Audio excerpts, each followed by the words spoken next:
బాలీవుడ్ నటి Bharatiya Janata party parliament సభ్యురాలు కంగనా రనౌత్ ఇతరుల మీద చేస్తున్న విమర్శల ప్రభావం ఏ పార్టీదో తెలియదు కానీ తన దూకుడు వ్యాఖ్యలతో పార్టీకి మాత్రం నష్టం చేస్తున్నారు.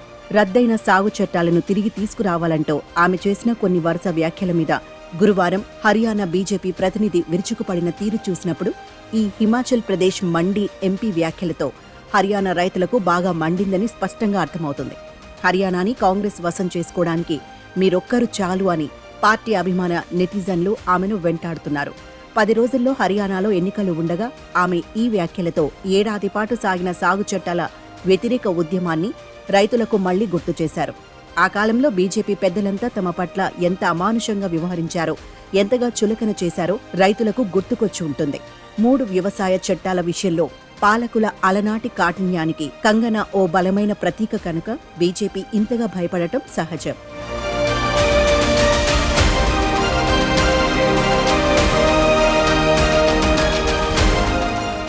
గతంలో బీజేపీ అధినాయకులు సదరు చట్టాలపై వెలిబుచ్చిన అభిప్రాయాలకు ఇప్పుడు ఆమె చేసిన వ్యాఖ్యలు భిన్నమైనవేమీ కావు. ఆర్థికంగా బలంగా ఉన్న కొన్ని రాష్ట్రాలకు చెందిన కొద్ది మంది రైతులు మాత్రమే ఈ 3 చట్టాలను వ్యతిరేకిస్తున్నారని, దేశవ్యాప్త రైతుల ప్రయోజనాలను రైతుల ముసుగులో ఉన్న కొన్ని దుష్ట శక్తులు బలిపెడుతున్నాయని వారు అప్పట్లో వాదించారు.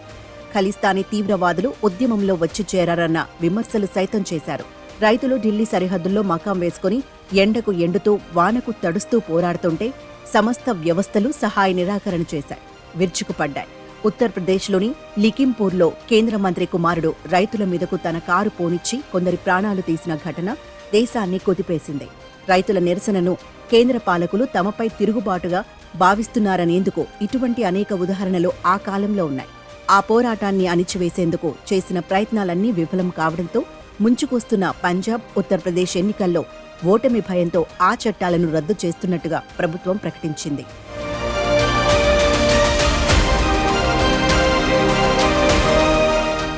కేంద్రం వాటిని ఉపసంహరించుకున్నప్పటికీ ఏడాది పాటు సాగిన ఆ పోరాటాన్ని రైతులు గుర్తుంచుకుంటారు.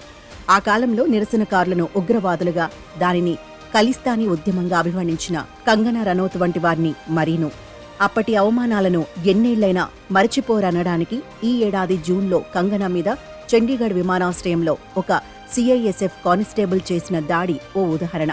సాగు చట్టాలకు వ్యతిరేకంగా రైతుల ఉద్యమం అలాగే కొనసాగితే భారత్లోనూ బంగ్లాదేశ్ తరహా పరిస్థితులు తలెత్తేవని కంగనా మరో వ్యాఖ్య చేశారు.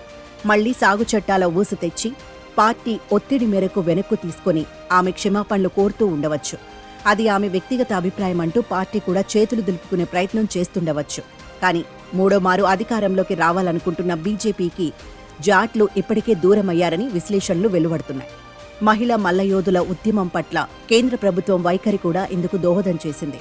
హర్యానా అసెంబ్లీ ఎన్నికల్లో కంగనా వ్యాఖ్యల ప్రభావం ఏ మేరకు ఉంటుందనేది వేరే విషయం. కానీ గతంలో బీజేపీ ప్రతినిధి ఒకరు ఓ టీవీ చర్చలో మహమ్మద్ ప్రవక్త మీద దూకుడు వ్యాఖ్యలు చేసి దౌత్య సమస్యలు తెచ్చిపెట్టిన ఉదాహరణ కూడా ఉంది కనుక కంగనా వంటి వారిని కంట్రోల్లో ఉంచటం అందరికీ మంచిది.